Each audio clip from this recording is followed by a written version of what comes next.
We are back with our 7 days, 7 words challenge.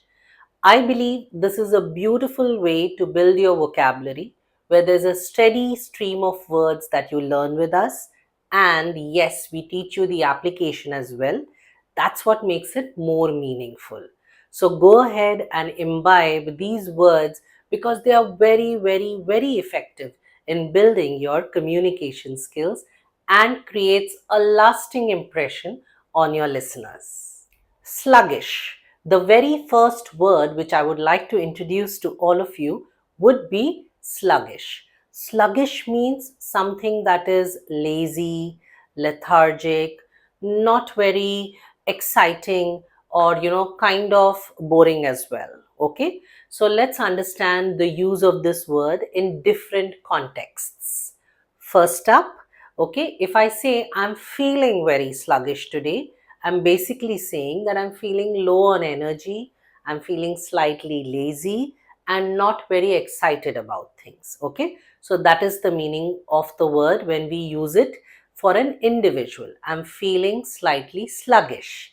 Okay, the next usage of the word could be his approach is always very sluggish towards any activity, and that slows down the pace of the entire team. Okay, so sluggish approach, which means lazy, lethargic, not very excited about things, voila, approach. So basically this is the way you can use the word sluggish approach. Okay, then you can say the outlook or the prospects for the company in the next quarter seem slightly sluggish, or the growth of the organization has been sluggish.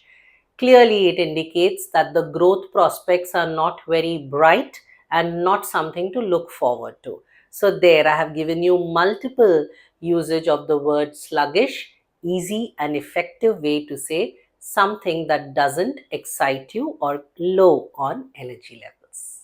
The second word for this week is detrimental. Something that can cause you harm. It is harmful for you. For example, smoking can be detrimental to your health. Forget smoking nowadays, excessive screen time. Okay, it could be detrimental for your mental health, I would say. Okay, moving on, if I try to use the word detrimental in the case of reputation. Okay, so his son did certain actions which were detrimental to his father's reputation, harmful or causing some damage. Okay, is the way it has been used in this sentence. So detrimental is something that could be harmful or not in your interest. Okay, use it accordingly.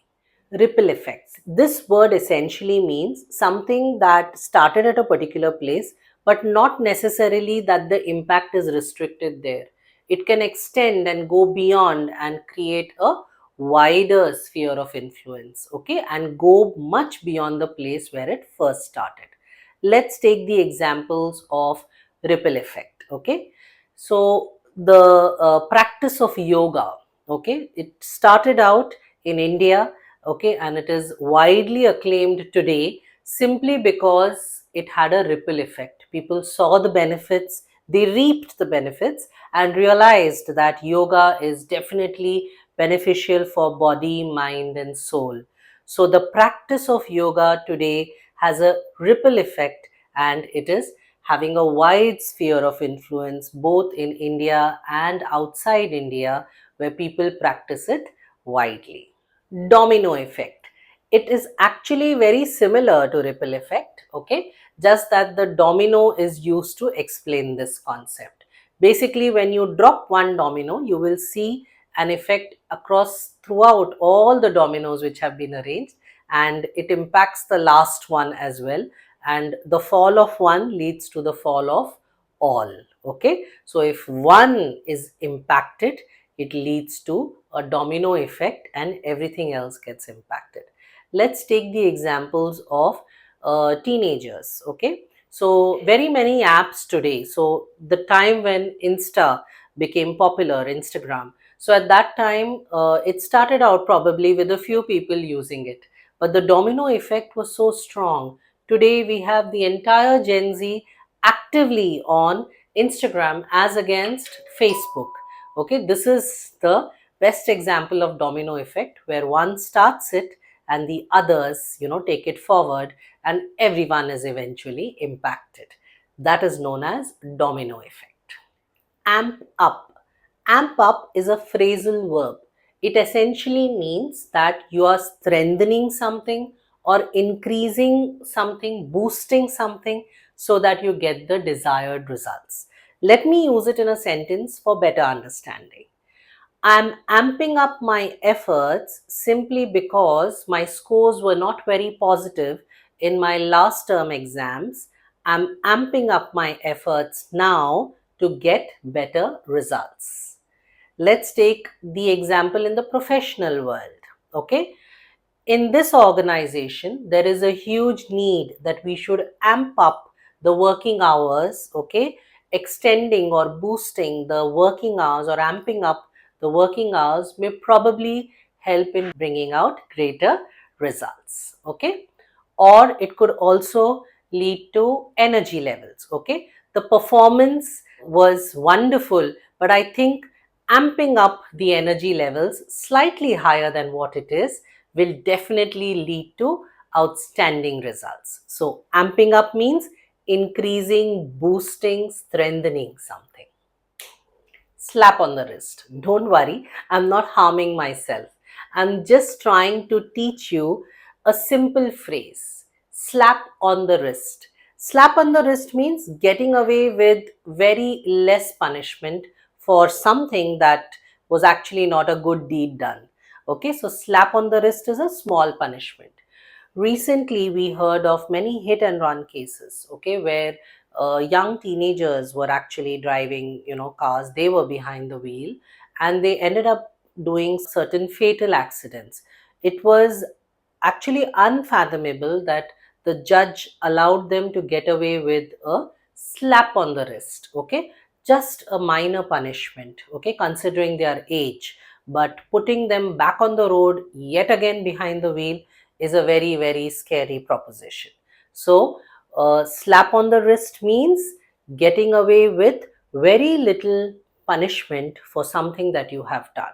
The next word we should be learning today is absolve. Absolve means free from. So basically, after a certain age, most parents are absolved from all their responsibilities towards their children. And that is the age or the time that they love to enjoy themselves and do something for themselves. So, absolve means free from. Let me give you some more examples. Uh, if you are working in an organization and you decide to resign, okay, in your notice period, more or less you're absolved from all possible commitments, okay, that were engaging you or holding you back or keeping you occupied during your regular working time. So in the notice period, you're largely absolved from all day-to-day activities and responsibilities. Go ahead. The comment section is all yours. Try a sentence each with each of the words which I have explained in this video. It'll be a great reinforcement exercise, and I would also love to check what you guys have shared as a sentence. Learning vocabulary is a very impressive and effective tool of communication. Go ahead, incorporate it, imbibe it, and yes, apply it.